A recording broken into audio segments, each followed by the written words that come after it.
Arafah, yang merupakan rukun inti dari haji. Dan bagi yang haji tidak perlu berpuasa Arafah, seperti yang telah dicontohkan oleh Nabi Muhammad SAW. Sedangkan bagi kaum muslimin yang tidak sedang menjalankan ibadah haji, disunahkan untuk melakukan puasa Arafah. Puasa Arafah merupakan puasa sunnah yang sangat dianjurkan atau sunnah muakkad. Puasa Arafah memiliki keutamaan yang luar biasa, sebagaimana disebutkan dalam hadis berikut. Rasulullah SAW pernah ditanya tentang puasa hari Arafah. Beliau menjawab, puasa itu menghapus dosa 1 tahun yang lalu dan 1 tahun berikutnya. Hadis riwayat Muslim. Di antara keutamaan hari Arafah adalah pembebasan dari api neraka. Sebagian ulama menjelaskan bahwa pembebasan dari neraka pada hari Arafah diberikan Allah bukan hanya kepada jamaah haji yang sedang wukuf, melainkan juga untuk kaum muslimin yang sedang tidak menjalankan ibadah haji. Terlimpahkannya ampunan oleh Allah terhadap dosa selama 2 tahun melalui puasa Arafah sangat terkait dengan keutamaan kedua ini. Di antara hari yang Allah banyak membebaskan seorang dari neraka adalah hari Arafah. Dia akan mendekati mereka lalu akan menampakkan keutamaan mereka pada para malaikat. Kemudian Allah berfirman, apa yang diinginkan oleh mereka? Hadis riwayat Muslim. Keutamaan lain puasa Arafah adalah kemustajaban doa. Secara umum, doa yang orang yang berpuasa dikabulkan oleh Allah Subhanahu wa taala. Ditambah lagi dengan keutamaan waktu hari Arafah yang merupakan sebaik-baik doa pada waktu itu, maka semakin kuatlah keutamaan terkabulnya doa orang yang berpuasa Arafah pada hari itu. Jadi, puasa Arafah sangat disarankan untuk dijalankan atau sunnah muakkad, yaitu pada tanggal 9 Zulhijjah atau sehari sebelum hari raya Idul Adha.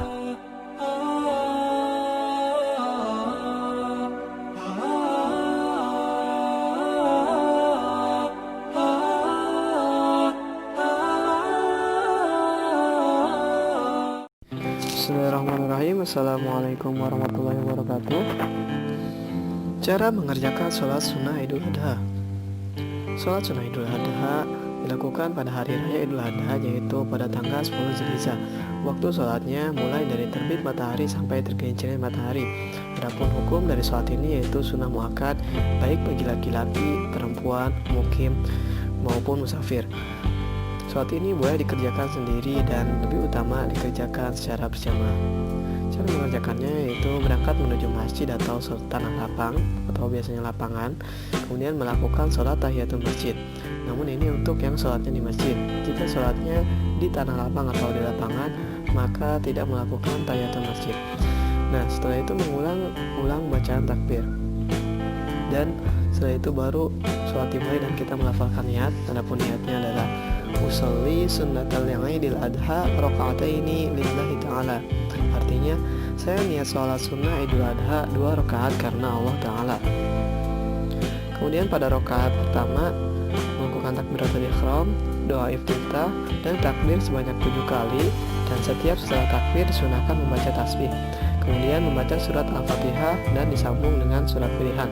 Adapun bacaan tasbih yang dimaksud adalah Subhanallah walhamdulillah wala ilaha illallah wallahu akbar. Artinya, Maha suci Allah dan segala puji bagi Allah. Tidak ada Tuhan selain Allah dan Allah Maha besar. Setelah itu pada rakaat kedua membaca takbir 5 kali dan setiap setelah takbir membaca tasbih seperti pada rakaat pertama yang tadi. Kemudian membaca surat Al-Fatihah dan disambung dengan surat pilihan. Sholat ini dikerjakan sebanyak 2 rakaat dan setelah sholat selesai maka ada khutbah. Nah, khutbah yang pertama itu khotibnya membaca takbir sebanyak 9 kali, dan pada khutbah yang kedua khotib membaca takbir sebanyak 7 kali. Adapun isi dari khutbah hendaknya berisi tentang ibadah haji dan hukum kurban. Sekian video kali ini. Terima kasih untuk menonton video.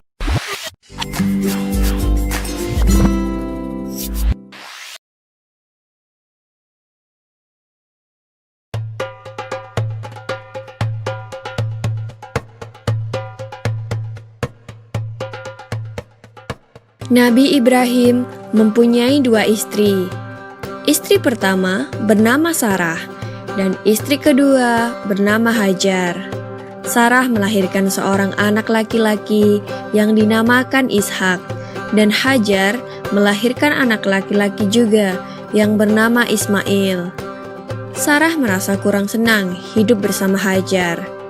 Berkali-kali ia meminta kepada suaminya agar Hajar dan anaknya dipindahkan ke tempat lain. Akan tetapi, Nabi Ibrahim tidak segera menurutinya. Barulah setelah menerima perintah dari Allah, Nabi Ibrahim mengajak Hajar dan Ismail pindah ke Mekah.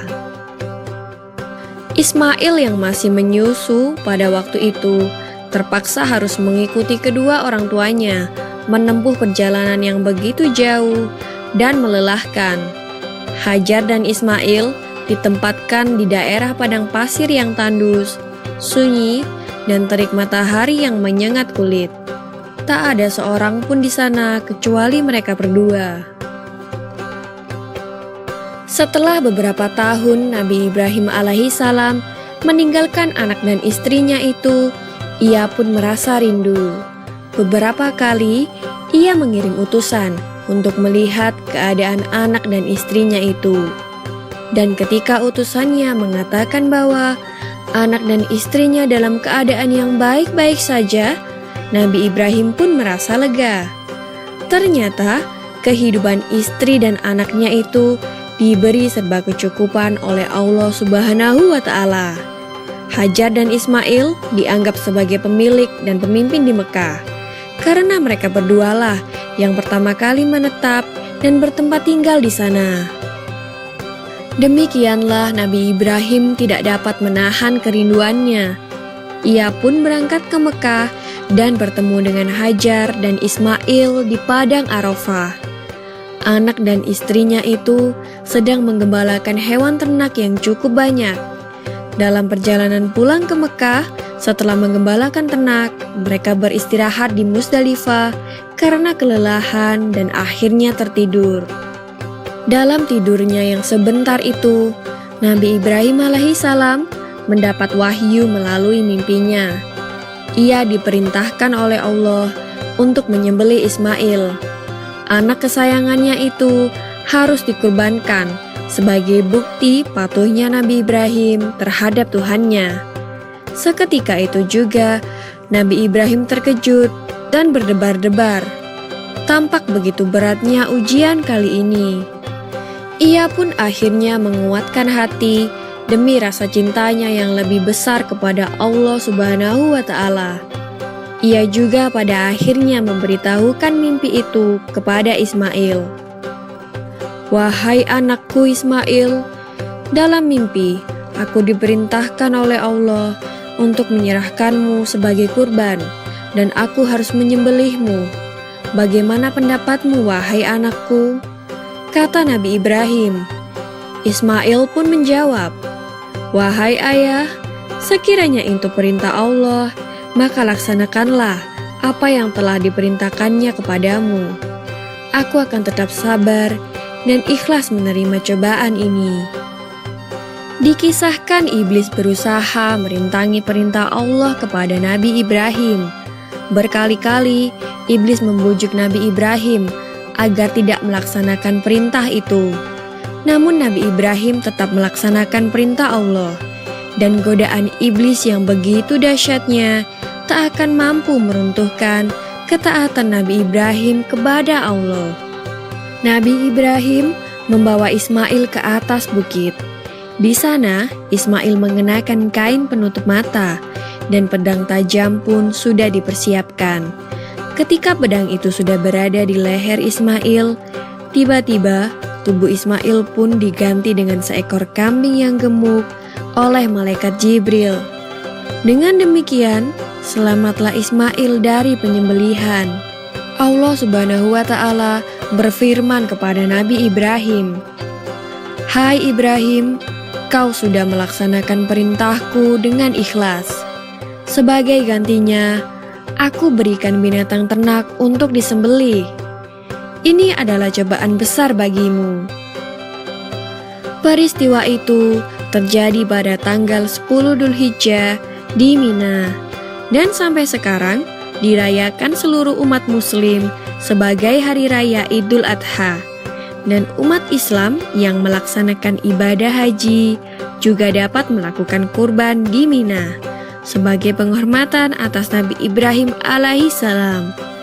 Demikian kisah Nabi Ibrahim alaihissalam. Semoga kisah ini dapat mempertebal iman kita kepada Allah Subhanahu wa Ta'ala. Amin ya Robbal 'Alamin.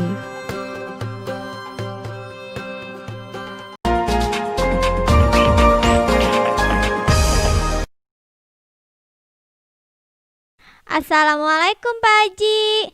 Pak Haji mau kemana? Waalaikumsalam. Oh alah, Ali toh. Bapak kira siapa? Pak Haji mau ke rumah Pak RT nih, Li. Ali mau kemana? Ali mau ke taman, Pak. Mau main. Wah, searah dong kita. Kalau gitu, bareng Pak Haji aja yuk, Li. Oke Pak Haji. Pak Haji disunahkan bagi yang berkurban agar menyembelih hewan kurbannya sendiri. Terus... Loh, kok lupa? Coba deh sebutin apa yang Ali ingat. Oh iya, baca basmalah dulu. Setelah membaca basmalah, lalu membaca sholawat Nabi, kemudian membaca takbir. Terus apa lagi Ali? Berdoa biar kurbannya diterima ya Pak Haji. Benar Ali, doanya Allahumma taqabbal mim Muhammadin wa ali Muhammadin wa min ummati Muhammad. Yang artinya, ya Allah, terimalah kurban Nabi Muhammad sallallahu alaihi wasallam, keluarga, dan umatnya. Hadis riwayat Ahmad dan Muslim. Oh iya, binatang yang disembelih baiknya menghadap kiblat ya Pak Haji. Pak Haji, emang apa aja sih rukun penyembelihan kurban? Rukun menyembelih kurban itu yang pertama menyebut nama Allah. Kemudian penyembelihnya adalah orang muslim atau ahli kitab. Allah berfirman, Bismillahirrahmanirrahim. Al-yawma uhilla lakumut thayyibat wa ta'amul ladzina utul kitaba hillul lakum wa ta'amukum hillul lahum. Yang artinya, pada hari ini dihalalkan bagimu segala yang baik-baik. Makanan dari sembelihan ahli kitab itu halal bagimu, dan makananmu halal bagi mereka. Quran Surat Al-Ma'idah ayat ke-5. Setelah itu, binatang yang disembelih adalah binatang yang halal. Alat yang digunakan juga harus tajam dan mematikan. Kalau pakai gigi atau kuku, boleh nggak Pak Haji? Ya nggak boleh lah Li. Maksudnya itu pisau atau golok. Oh, gitu ya Pak Haji. Ali ngerti sekarang. Alhamdulillah, Ali semakin hari semakin pandai. Iya, Ali main dulu ya Pak Haji. Assalamualaikum. Waalaikumsalam. Assalamualaikum. Waalaikumsalam. Ali dari mana? Ih, kakak kepo. Ali, kamu ditanya kok malah gitu sih? Li, besok abis sholat Idul Adha, kita lihat pemotongan hewan kurban di masjid yuk. Wah, ayo Kak. Ya udah, Ali ke kamar dulu ya Kak. Ih Kak, sapinya kasihan. Kenapa kasihan? Kan sapinya seneng karena mau digunakan untuk ibadah kepada Allah. Emang iya Kak? Iya dong Li, perhatiin tuh proses penyembelihannya. Yang pertama itu menyebut nama Allah dulu ya Kak. Iya, menyebut nama Allah dulu. Lalu setelah itu lehernya disembelih pada 2 urat besar, tempat lewatnya makanan dan bernafas. Kalau susah di leher, terus gimana Kak? An Abi al-Ushra'i an Abihi Kola Qultu ya Rasulallahi ama takunu dzakatu illa fil halki wal labba. Kola lauto antafi fakhidiha li ajdaka. Artinya, dari Abu Ushro, dari ayahnya dia berkata, aku bertanya, ya Rasulullah, apakah tidak sah menyembelih selain di kerongkongan dan di pangkal leher? Jawab Rasulullah, jika engkau lukai di pahanya, sesungguhnya cukuplah memadai bagimu. Hadis riwayat Jamaah.